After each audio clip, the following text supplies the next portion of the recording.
Greetings and welcome back to room 303 in our chats with Emily, as we are calling our readings of the poetry of Emily Dickinson. We are in the Johnson edition. We turn down to poem 521, Endow the Living with the Tears. Another poem about death. This will not surprise us, given some of the studies that we've recently had. I mean, we can just go back to 519 even.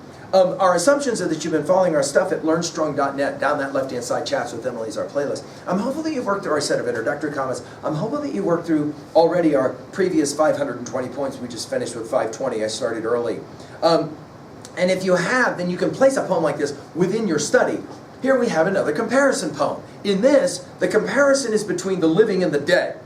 Let's play the game now to hear what she has to say about who we should mourn. Now, if you'll think about it, funerals are a strange thing of themselves. Let me get this straight. So somebody was alive and now they're dead. Right. And so we're going to bury them. Right. And so before we bury them, we have a ceremony for the dead person? I mean, dude, it's not like the dead person knows who shows up to the funeral. Am I right? Funerals are not actually for the dead. Funerals are actually for the living. So who is it that we should be more sad for? The living or the dead? This is the way Emily plays the game. And I love how she's able to do this in just 8 short lines. Is that kind of remarkable too? Let's just point that out. Endow the living with the tears you squander on the dead. And they were men and women now around your fireside. Instead of passive creatures denied the cherishing till they the cherishing deny with death's ethereal scorn. Now, I think the word scorn is the key word of the poem. And notice we move from the living to the dead in this poem. She begins by saying, don't give or endow the dead with your tears, because they're already gone and dead. There's no point in it anyway. The people who you should be sad about are the people who are alive, because soon they will be dead.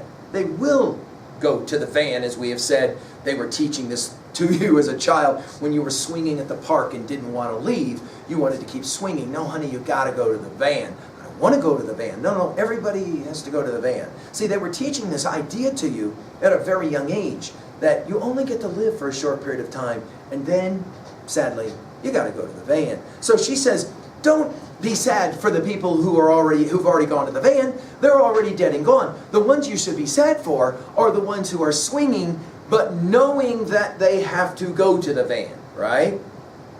Endow the living with the tears you squander. Notice the word squander in the word scorn. Isn't that brilliant? Squander on the dead. And they were men and women. The dead, right? They were just like you, living. Now, around your fireside, instead of passive creatures, denied the cherishing till they, the cherishing, deny. Cherishing, of course, ever related to caring or love, right?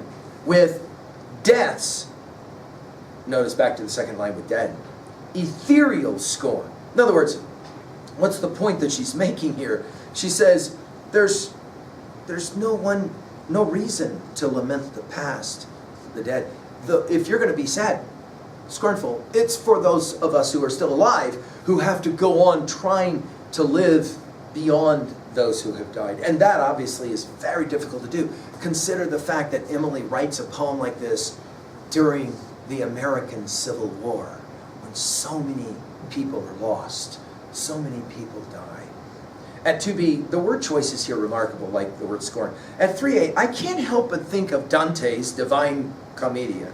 We've given full lectures at learnstrong.net. Especially the Inferno, where you'll have all of these dead that are inhabiting hell, or Inferno, and Dante the Pilgrim gets to visit with them and talk with them. And what is it that reigns in hell? Well, sadness, right? Sadness. Why? Because there's nothing that can be undone once one is in Dante's Inferno. I also think of Frost's Fire and Ice as a comparison poem. We've given full lectures as well on that one at learnstrong.net. Finally, at 3b, who are you mostly sad for when you think about living versus dying? Are you sad for those who are already gone, or for those who soon must depart? Thank you.